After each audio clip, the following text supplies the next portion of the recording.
Here we go. It's time for week 7. The San Francisco 49ers hosting the Kansas City Chiefs, and why one play will be the difference in this game for the 49ers to win and beat the Chiefs for the first time in the Kyle Shanahan era. All that and more coming up on today's Locked On 49ers.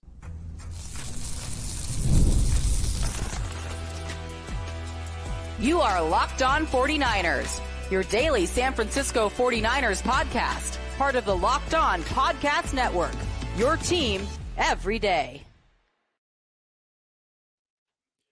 Welcome to Locked On 49ers. Brian Peacock and Eric Crocker at BD Peacock at Crocky209. Thanks, everybody, for making this your first listen on the Locked On Podcast Network, your team every day. Love our everydayers out there and appreciate all the new listeners jumping on with us every single week. This week, getting ready for the Kansas City Chiefs. Make sure you're subscribed on YouTube or wherever you listen to your podcast so you don't miss an episode, as we're covering your team, the San Francisco 49ers, daily here on Locked On 49ers. Today's episode of Locked On 49ers brought to you by FanDuel. Place your first $5 bet at FanDuel, and you'll get started with $200 in bonus bets guaranteed. Just visit FanDuel.com to get started. All right, Croc, keys to victory. It's Chiefs week, also known as Cheeks week, that we called it earlier on in the week. We hope the 49ers aren't cheeks out there on Sunday hosting the Kansas City Chiefs. They cannot. It's a good time to get off the schneid and beat the Kansas City Chiefs. I heard a radio interview earlier with the great Brent Jones, Croc, and he talked about how this is not a revenge game. It cannot be a revenge game because you have to beat the Chiefs in the Super Bowl for it to be a revenge game. Like, winning a regular season game doesn't make up for losing 2 Super Bowls against the Kansas City Chiefs. It might make up for losing one of those regular season games in the Kyle Shanahan era. And the 49ers are over. Kyle Shanahan's version of the 49ers are against Andy Reid's version of the Kansas City Chiefs. But I think there is something to be gained. It might not be a revenge game. It might not be a Super Bowl rematch. It's a team versus team rematch, Croc, but certainly there is something to be gained from winning this more than what it does for you in the standings. Listen, I'm pretty sure a lot of our listeners out there have kids, and I do too. I have a few kids. And one thing we've been working with my daughter Pickle is she's working on her times tables. All right, she's in 3rd grade, and she has to pass her multiplications of like 1, then 2, then 3, right? And it kind of goes up and up all the way to 12. But as she is creeping towards 8 and then getting to 9, she was so frustrated because she wasn't passing the test in the time that it needed to be made when we were doing that at home. And then finally, she did it. Boom. Now, did it count towards the bigger picture? No, she still had to go and do it in class with her teacher and pass it, which she did this morning. Shout out to Little Pickle. All right, but just the frustration and then doing it and kind of getting that monkey off your back and then showing yourself, oh, I can do it, right? Like just having that, I can do it. So when she went in there to the classroom today to take that test, she was much more confident. And I think that's what the 49ers, obviously this is not the Super Bowl. We know it's not the Super Bowl. It's a part of the test, right? It's the quiz before the test. Can you pass the quiz? And you pass the quiz, what is it going to do? It's going to give everybody confidence that when we take that big test, we can pass it because we're ready and we've done it before. So that's where the 49ers are. I hear Brent Jones. It's not a quote-unquote revenge game, but you got to start somewhere, and I think it starts with beating the Kansas City Chiefs this week. I totally agree there. And we were talking about it off the air. I was going to bring up my one play later in the podcast. But, Croc, your key to victory, your biggest key, is also one play. So I think we got to push it up here to the start. This is the game. It's one play. And I remember post-Super Bowl, Croc, breaking this all down, talking about what went wrong here, what was here. Was it because their quarterback is better than your quarterback? Is it because of this play? Is it because of this play?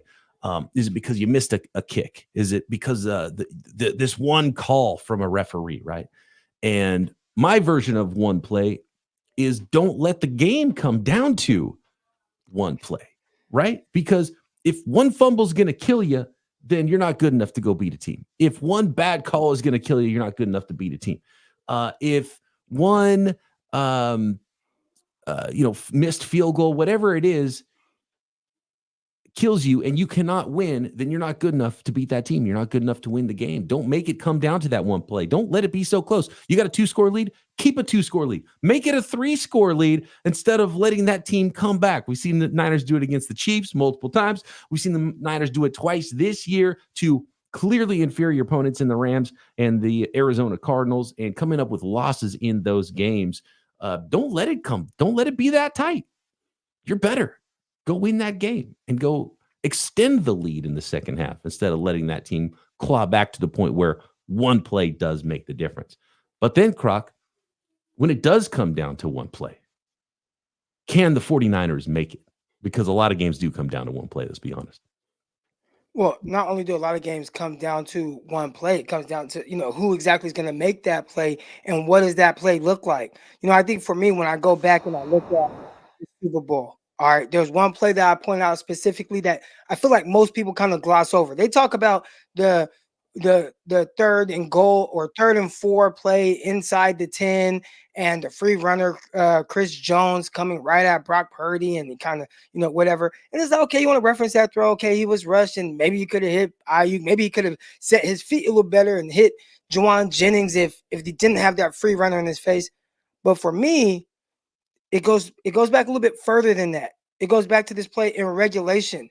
I think the biggest play in that game for the 49ers as it pertains to winning or losing this game was the 3rd down where the 49ers ran double slants and Brock Purdy threw the ball to Juwan Jennings. The ball was batted down.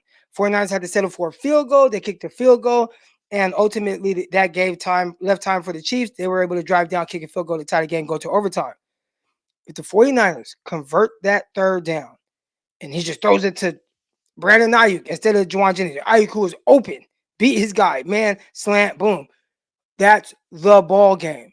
And one thing with the Kansas City Chiefs, if you don't make that play, you're damn right they will make that play. And it doesn't matter what happens leading up to that, but it's more times than not going to come down to that. Patrick Mahomes, you watch him in a lot, it's just even this season, they're not blowing teams out. But when Patrick Mahomes, and he's throwing interceptions, I think this year, 6 touchdown passes, 6 interceptions. This is not the team that's putting up 50 points on everybody like he was in his MVP year, right? But when it comes down to that play that needs to be made, guess who makes it every single time? Patrick Mahomes. So if you're the 49ers, it does come down to one play, and it comes down to that play where you prohibit the other guy from having an opportunity to make the play that he will make. So that's what a lot of times is going to come down. This is a regular season game. We'll see if it comes down to that. But when you play this team, and the reason why they're 5-0 right now, that is why. There's always going to be these different things that happen in games. There's going to be fumbles. There's going to be interceptions. Patrick Mahomes in the Super Bowl, he's throwing interceptions against the 49ers. He's throwing second half interceptions, fourth quarter interceptions, whatever. But when it comes down to it, I'm going to make one more play than your guy in the time that play is 100% needed to be made. And we'll see if it comes down to that this week. But you don't want to leave the ball in the hands of that guy. I don't care what his stats look like, what their offense looks like. When that guy has the ball in his hands and the game is on the line, he makes that play. So you have to make it before he can. Absolutely. When it's time to make a play, 15 can do it and has consistently done it. And the 5-0 Chiefs, he's done it enough this season to get that team, to keep them where they are at 5-0, to win those Super Bowls. So when it comes time for the 49ers to make that play, can they make that play? And that's putting a lot on Brock Purdy too, Croc. Is it putting too much on Brock Purdy to say, hey, you got to make the same plays that the best quarterback in the NFL is going to make if you want to take your team to where it needs to go? I do want to reference this real quick before you answer that. I am not faulting Brock Purdy. He made the read, like their guy made a good play, batted the ball down. Awesome. I'm just saying, if you want to win the Super Bowl, then those are plays that need to be made. And is it putting too much pressure on Brock Purdy? He's the quarterback of the 49ers who have high expectations this year. Like going into the season is, you got, I think it's Kansas City Chiefs and then the 49ers as far as the highest odds to win the Super Bowl. And obviously it might not quite be that right now, but when the dust settles, I think those two teams will be up there. Kansas City definitely will. I think 49ers are climbing their way back up, but he's the quarterback of the 49ers. So no matter what, like that is the pressure. Why did Trey Lance get forced out after only 4 starts, after giving up 3 first-round picks to get him? The expectations, we don't have time for you to miss a season because of injury. We don't have time for you to learn and have to go through your ups and downs. No.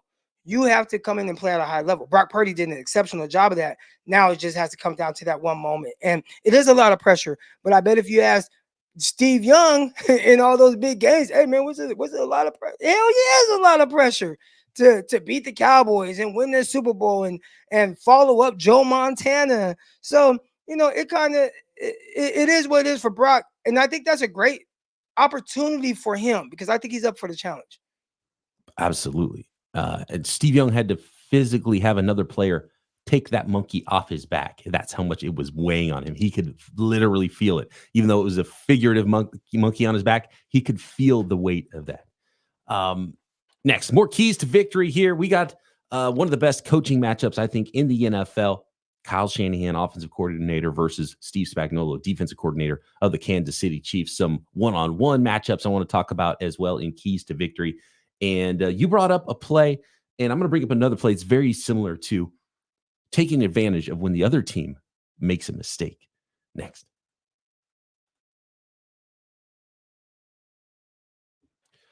This episode of Locked On 49ers brought to you by Arena Club. For most of us that like collecting cards, the idea of spending $2,000 or more on, say, a Patrick Mahomes rookie card or Brock Purdy rookie card, those are going to be extremely valuable. Luka, Ellie rookies. It's just not in the cards, right, to spend that much on a card. But if you love collecting, that's some serious money to drop, even if you are really into it. But thanks to slab packs from arenaclub.com, now it's possible to score gem mints for a fraction of their retail price. Every card I just mentioned was a hit from last week's Arena Club slab pack drop. Arena Club is the only repack that provides real value, a complete view of all possible cards, and clear hit rates for each one. Arena Club slab packs are revolutionizing the repack game with transparency, which is absolutely key. After your pulls are revealed, they'll immediately be placed into your showroom for safekeeping, selling, trading, auction. Whether you're buying, selling, trading, or displaying, Arena Club is the card collecting platform you have to check out. Right now, you can get 10% off your first slab pack or card purchase by going to arenaclub.com/LockedOnNFL and use code LockedOnNFL. That's arenaclub.com/LockedOnNFL. Use code LockedOnNFL for 10% off your first purchase. The next segment of this episode of Locked On 49ers is presented by PrizePicks. PrizePicks is daily fantasy made easy. It is the DFS platform if you want to have fun and if you want to win now up to 100 times your money on PrizePicks with as little as 4 correct picks. And PrizePicks is the best place to get real money sports action. Join over 10 million users and sign up today to get involved in that action. All you do is you pick 2 or more players, and you're not playing against those other 10 million users, by the way. You're just playing against the stat projections at PrizePicks. You pick 2 or more players. You pick more than or less than on those stat projections. For example, if you think Justin Jefferson will be more than 83.5 yards next week, or maybe you want to go less than on the Patrick Mahomes passing yards against the San Francisco 49ers defense. Sign up today and get $50 instantly too with our code LockedOnNFL. Download the app today or use code LockedOnNFL to get $50 instantly after you play your first $5 lineup at PrizePicks. Run your game.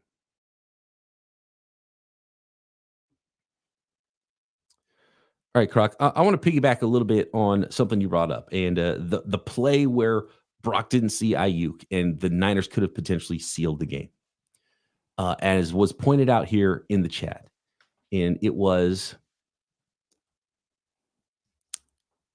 Elon says it's not Purdy's fault for calling. Wait, hold on. That was the wrong one. That was not the right one I wanted. Hold on. Let me go back. Basically, it was it had to do with the play. He's like, it wasn't like Brandon Ayuk got himself open. It was a coverage bust on that play. And Brock Purdy didn't see it. It is basically the gist of it. And I want to point to the 49ers protection busts in that game. And it wasn't like their star defensive lineman, Chris Jones, was unblockable. It was that he wasn't blocked because the 49ers screwed up protections. And whether it was a coverage bust, protection bust, whatever it is, the reason the Kansas City Chiefs were able to take advantage of mistakes by the 49ers, and the 49ers weren't able to capitalize on all those mistakes that the Kansas City Chiefs made, and they presented it there. And so it was out there for the taking. Niners didn't take it. The Kansas City Chiefs did, and the Chiefs are so good at that too. So one, key to victory. Let's not have protection busts here, right? Dominic Pooney versus Chris Jones. I mean, we talked about it on the crossover show with Chris Clark of Locked On Chiefs. That's probably the number one matchup I'm going to be watching for in this game. The rookie has been so good for the San Francisco 49ers. His biggest test as a pro is going to be Chris Jones on the other side. It's hard enough to block the guy. It's hard enough to block him even when you get a little bit of help. But it's impossible to block him if you're going the wrong direction and the protection isn't set correctly, So let's be right on that front. Give Brock Purdy the time to find the players he needs to in the passing game.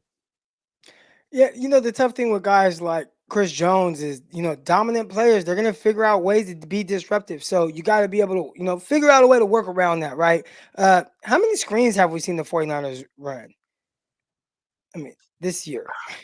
Not a lot. I mean, no McCaffrey, obviously, but there's been a lot fewer. And we've always talked about this with Kyle Shanahan's offense. They don't throw the ball to running backs very often until Christian McCaffrey showed up. They're not a check down offense either. So you're not going to get just those little, here you go, dump it off to the running back completions. There's some of those sometimes, but usually it's a hot read if the ball comes out quick to someone like that.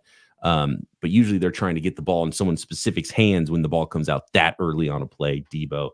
But not a lot of screens, not a lot of yak yards for the 49ers, which is, I think, more of a function of being more aggressive throwing the ball down the field. You throw the ball further down the field, there's less opportunity to catch and run unless you get a big play like the Deebo play last week. And less play action, too. So it's a little bit of a different looking 49ers offense, even though Brock Purdy's playing awesome in this version of it as well. Yeah, I just would like to do something that's going to slow up some of the blitzes from Spags or slow up some of these aggressive defensive linemen from getting upfield, right? All right, you want to get upfield? We're going to invite you upfield, and then we're going to hit right behind you. And one of these running backs, Garindo, who's a good pass-catching back, maybe it's Jordan Mason, who clearly, as long as he's healthy, he's been improved in the pass-catching aspect of his game. Or maybe you do it to, Deebo Samuel. Like, how many times has Deebo lined up in the backfield next to the quarterback? Maybe you fake it to him, roll out, then guys get going upfield, then boom, hit him with a screen. Like, have we seen a running back screen with Deebo Samuel out of the backfield? Let's mix it up and do some things that's going to slow up this rush a little bit. The Deebo thing is interesting because I think there's so much opportunity to throw him the ball when he's lined up in the wide back and in the backfield, not just hand it to him. And they've done that a little bit. But one of the things is it might not be that easy because Deebo Samuel has to learn an entire position just to have a few snaps at running back. And so maybe it's just something you got to install during the week. Like, look, we're going to do this and this week, because for Deebo, it's probably a little bit more difficult for him because you're like, oh, hey, Deebo, cool. You're playing the Z usually, and you really know how to run the routes there. And, what width, must inside release, must outside release. You know all the details of how you need to run the routes as this Z wide receiver and what we're doing in our offense. He probably doesn't know all of those details as a running back. I saw a clip that was put together about how there was a play out of the backfield and he ran a little a route to the flats, and he didn't run it in a way that helped the ball go to where it was supposed to go to George Kittle, and didn't widen the corner enough on that side because he didn't get out there because he just kind of trotting out there and running his route. And there's just like a nuance of the running back position that Deebo Samuel might not know. So I think it's easy to say. And I think it's something you have to probably install during the week and have it in there for Deebo, just because, I know he's been doing a lot of wide back stuff for a few years now. So I know he knows some things about playing running back, I'm sure, but there's just a ton of nuances that he might not know exactly when it comes to running every single route and every single play that a full-time running back or even Jordan Mason, but especially Christian McCaffrey, would know those nuances. Well, there's no bigger testament to that than how Jimmy Garoppolo got hurt. You guys go back a couple years, 49ers playing against Miami Dolphins, and the play that Jimmy got hurt, they had Deebo Samuel and Christian McCaffrey both lined up in the backfield. Well, because of whatever look the Miami Dolphins were giving, Deebo and Christian McCaffrey, they were hot. All right, so you guys don't know, like, hot just means there's a blitz on, so you have to cut your route a certain way. You have to look right now. You have to be ready to get the ball.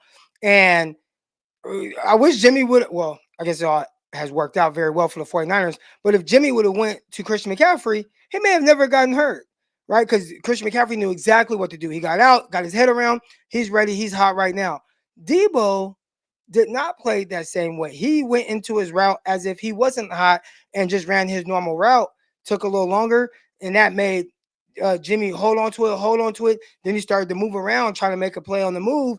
They sacked him. He hurt his high ankle sprain, and it's been the Brock Purdy show ever since. So it's kind of a blessing in disguise because we've gotten to see how well Purdy has played in this game. But when you talk about Deebo Samuel maybe not understanding truly some of the nuances, and I hope he would know more now than even back then, since he's been playing his wide back role for so long. But that play right there is definitely a direct correlation of exactly what you're talking about.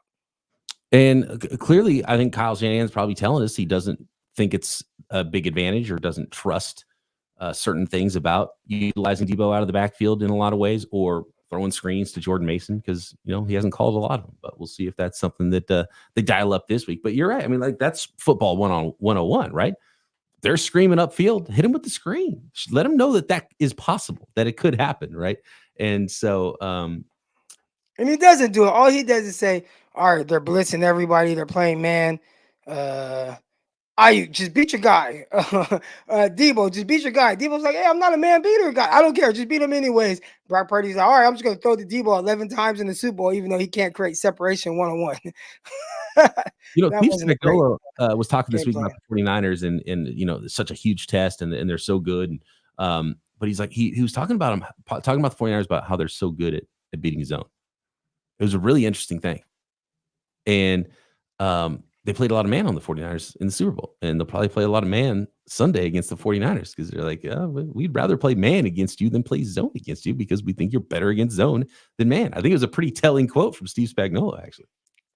Yeah, I mean, they shouldn't even need that telling quote because of how he played them in the Super Bowl and what he said after the Super Bowl. Hey, man, Brock Purdy, pretty damn good against that zone, so we're going to have to switch some things up real quick. Play some man. And it definitely worked. That won them a Super Bowl. And I wouldn't expect him to do anything different. And the tough thing is that some of my biggest complaints and some of the complaints about other people. Look, Kyle Shanahan does a lot of great things. And he's very multiple and creative in the run game. The passing concepts by themselves, they're not great. They're not like these difficult things to defend. So if you're just saying, hey, we're just going to run man against it, and I'm looking at Kyle, and I don't think he does a whole lot of man beater type concepts. I could see how it could be a little challenging for the 49ers offense and Brock Purdy. Let's talk a little bit more Shanahan versus Spagnuolo, and they had a little injury report as well. Ricky Piol, could he be getting real close to making an appearance for the San Francisco 49ers, maybe even this Sunday? Next.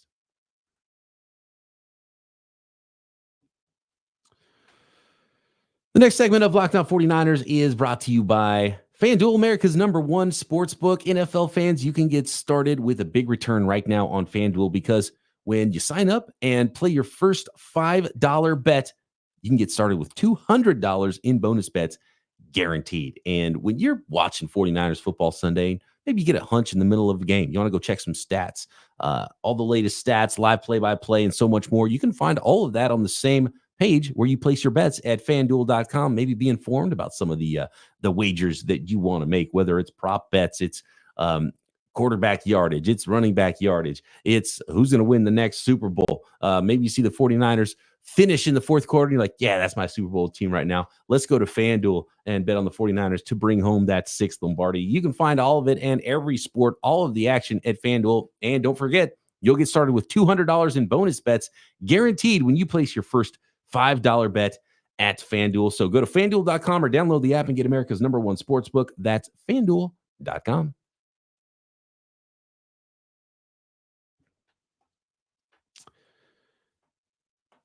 In the chat, we got a little question here. Alec wants to know, so is Ricky getting activated, boys? I don't know if he is. I don't know if Kyle is ready to trust him, but two things make me think that Ricky Piol might be very close to being activated and potentially even activated for Sunday. And those two things are that, first of all, he's back and practicing. He's had 2 full practices, not limited practice, but practiced in full twice in a row. And usually when you practice in full all week, you're ready to go and ready to play. Now, it doesn't mean they're going to activate him yet. Probably the big thing, and Croc, you can probably speak to this, is having the lungs, right? And having the legs and being able to be, able to go out there and potentially run 30, 40 routes if that's what's called for if someone in front of you gets hurt. He's not going to go out there and start or anything. You know, be wide receiver 4. He's also back there catching punts at practice, which tells me he's got an opportunity to maybe usurp Jacob Cowing as the active receiver and punt returner for the 49ers potentially when he is activated and being that wide receiver number 4. But I think it's probably a little early to activate him because he said a couple weeks ago he still couldn't even lift his arm over his head. Did he say that? Yeah. There's a really cool article from Matt Barrows on The Athletic talking about Ricky Piol and you know all the entire process and going through all this stuff and you know, speaking with his dad, and it's a really cool article. You guys should check it out. You should always check out everything Matt Barrows writes, friend of the program. I haven't spoken to Matt Barrows on the pod back in a long time, Croc. In fact, I don't think Barrows has been. We don't have as many guests now as when I was doing this solo. See if I can find it. We did have Barrows on one off season though. Did we? Okay. Yeah. I thought I had a Barrows sounder. Maybe I didn't. Here we go. This is Matt Barrows, and you're listening to Locked On 49ers with Brian Peacock. There we go. I've had that in here for a long time. I totally forgot about it until just now. Shout out to Barrows. He's a little guy, but he's big in spirit. He is. Did you know that he beat legendary cornerback Darrell Green one-on-one basketball in his driveway? Nah. I think Darrell Green might have let him win because Matt was a young lad at this point, I think, a young man, and Darrell Green was an NFL player, and Barrows is from the Virginia, D.C. area, and I apparently lived on the same block as Darrell Green, and so they hooped it up a little bit back in the day. But Barrows is like really little. Like I don't know how that. Like I can't envision that. He's the point guard. He's got ups. He's taller than Muggsy Bogues. Is he? Muggsy Bogues is like 5'5", wasn't he? I think Barrows is taller than that. He's not. We gotta get Barrows combine measurements. Yeah, we do. We definitely do. He's writing a book. Oh yeah, as far as Matt Barrows is writing a book, not about sports, but like a murder mystery book. Well, I said I'm excited to read that. Yeah, from Barrows. Absolutely. Do people know this? Because I don't know. Are you saying something you're not supposed to say? No, it was out there on Twitter. Yeah, the book's not out yet, but I think it's released early in the new year. But anyway, as soon as it's released, I'm buying a couple copies. But as far as the injury, the injury to the shoulder, that's a little concerning, right? Because I remember hearing Pearsall say, "Heck, man, if I could play today if they would let me." That was like heading into week 1. So to know, as early as a couple of weeks ago, or he was having trouble, lifting his arm, which that is to be expected. Like, bro, you got shot in the chest, went all the way through. There has to be some kind of ramifications from it, but it's still alarming to hear that. Oh man, I do have a little something going on, and it's like, okay, well maybe, but they're testing it now, so maybe he feels good. Maybe he's kind of worked through it. I've never been shot, so I couldn't, and it's never gone through me, so I can't fathom how that feels. I've had a rookie mini camp with the Jets. I fell a certain way and I got like a chest contusion, and it was really difficult to like lift my arm and stuff. I'm pretty sure what he's going through is probably a lot worse than that, but that was painful. How long does it take if you've been kind of on the shelf for a while to be physically ready to go play a football game, Croc? Like how many practices? A couple weeks of practices? Can you get there in like a week? What have you been doing? Right? Like, has he been on the sideline running routes and he just couldn't compete in practices? But has he been working with the trainer? That's the one thing about the NFL. Like, they have a lot of resources given to you. I mean, they're working on around the clock. They got people that's probably working on that shoulder. He got ice, he got stem, and then all right, he's still running, he's still riding the bike. Has he been getting in good shape? Maybe not game shape, but is he in good enough shape to where he can get 20 reps? Where there are people might be blocking, running. Like, can he run 60 routes in the game? Maybe not right now, but can he run some? I'd assume that he's in good enough shape to be able to contribute to the game somehow, whether it's returning punts. The biggest thing I think catching up is the speed of the game, right? Like just he hasn't played in the NFL. He played in college. The NFL is faster. So not only are you working yourself back into shape, but every time you go to make a catch, like there's somebody right here. And he hasn't dealt with that. Like he didn't play any preseason games. And everything he does in practice, especially this time of year where you go against scout team, the scout, they have a sheet for practice. And the offense, they know exactly what they're running. And the quarterbacks, they're pretty smart. They'll look at what they're going up against. And, it's all the looks that they want you to give and how they're going to attack it. So it's set up for the offense to win in practice versus the scout team defense. So it's not even overly difficult from that standpoint. Like it'd be drastically different than what the Kansas City Chiefs are going to do, which they're going to be right there in your grill. And one of the big issues, quote unquote, issues with Pearsall, a lot of people kind of noted coming out of college, can he create separation from press? And that's exactly what Kansas City Chiefs are going to do. Yep, it'll be baptism whenever he's ready to play. But at the same time, conditioning wise, could he do what Jacob Cowing has done? In most of the games, which is not run that many routes, catch some punts. He's probably going to do that right now. Yeah. Here's a good one. Is that a key to victory? Keep Ricky Pearsall healthy? Yeah, I think because aside from the gunshot wound, we keep forgetting about like this dude hasn't practiced or played. He missed so much time because of the shoulder injury. Was it the same shoulder or the opposite shoulder? Do you know? I don't know about that part. I think we learned that information early on, and I totally forgot which shoulder it was that he had originally hurt. Right shoulder is the gunshot area. Was it his left or right shoulder with the other shoulder injury? I'm not sure about that. The gunshot stuff happened like leading up to week 1. He was out prior to that, damn near the whole time because of a shoulder. So, right. There's that. There's that. Like, bro, we gotta keep you healthy. Yeah, and he's like, "Did you have to shoot me in the shoulder?" I already got him in the shoulder, man. This is a good one from Marquez in the chat. He says, "I'm worried about Campbell. Get him off the field. Put D. Winters or Jalen Graham in the game instead." I don't know about Jalen Graham, but it might be time to see what Winters is all about. And Winters has been dealing with his own injury, so if he's got a bad wheel, it's not going to help. Even though maybe he's more athletic at his point in his career right now than DeAndre Campbell might be. But when it comes to those third downs and Travis Kelce's on the field, they're going to be targeting DeAndre Campbell, right? And so whether it's Campbell, whether it's D. Winters, whether they bring down a safety, put a corner on, put Deommodore Lenoir, I don't know, put the rookie Renardo Green, put somebody on Travis Kelce on those crucial third down situations. You got to get the Chiefs off the field on third down. So it's a pretty big one. And there's been a lot of questions about DeAndre Campbell and how he's played. And it's been pretty clear, and it's probably going to be this way against the Chiefs as well. When they need a play, they look at 59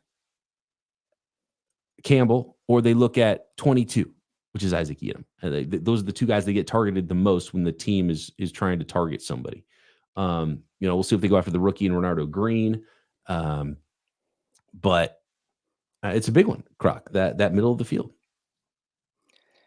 It definitely is. And I think this is an opportunity for the young guys. You got to step up, right? We've talked a lot about Brock Purdy in this episode. And one thing he did when guys were down, guys weren't healthy, and all of a sudden, hey, I got to come in here. I got to be ready for it. He was ready. And then people were like, oh, can he do it again? And he did it again. They're like, okay, can he keep doing it? Then he kept doing it, right? These young guys, they've had certain opportunities, and there's something kind of missing where they weren't able to take advantage of it. Now, when I say young, I'm talking about D. Winters and Jalen Graham, because when you look at some of the guys on the back end, right?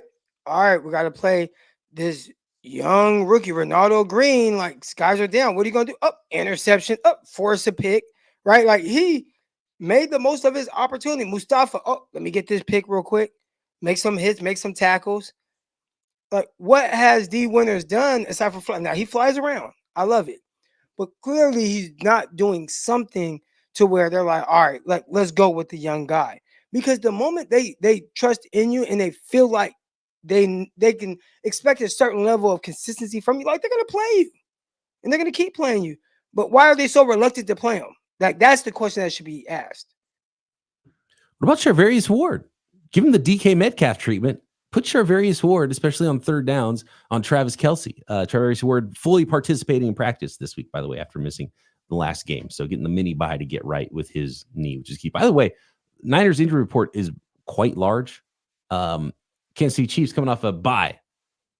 Quite small injury report. Like one guy didn't practice, Michael Dana, defensive lineman. That's it. Everybody else is, Juju Smith-Schuster is limited. That's about it. And the 49ers have a ton of guys on there. Deebo Samuel's been limited this week with a wrist injury. I mentioned Charvarius Ward. He's looking like he's on his way to return, fully participating in practice this week. Matthew Wright, the kicker, shoulder and back is what he's listed as. I thought it was just a shoulder. Didn't realize it was a back injury as well for Matthew Wright. He hasn't practiced yet this week. Might be on the third kicker in third weeks with Anders Carlson. Juwan Jennings apparently has a hip injury. He hasn't practiced so far this week. Leonard Floyd just got a little bit of rest, so that's not a big deal there.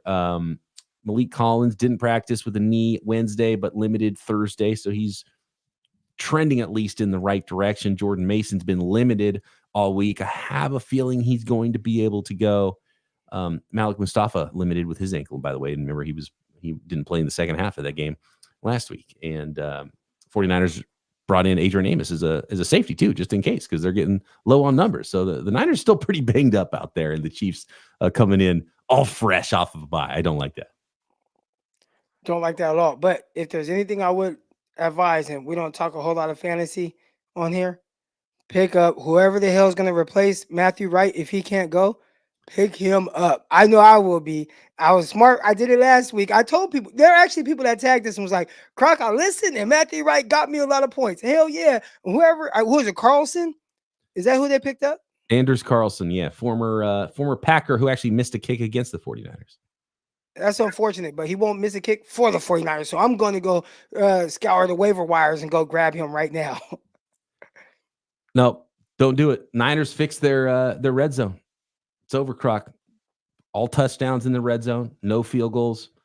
Anders Carlson, Matthew Wright, whoever it is going to be kicking extra points as the Niners roll to a multi-score victory, and the Chiefs don't close the gap in the second half. There you go. Key to victory, score in the red zone. Niners. I mean, hey, we wouldn't be talking about a lot of like the 49ers would be 5-1 right now if they just scored in the red zone. So not that easy, obviously, but they got the guys to do it. I don't care if Christian McCaffrey's not out there. You got Deebo, you got Ayuk, you got Kittle. Jordan Mason's a monster running the ball. Like, let's figure it out, Kyle. You got Brock Purdy. He's able to use his legs. Let's figure it out, Kyle. This is the time. Like, I don't want to hear the excuses. I don't want to hear there's no CMC.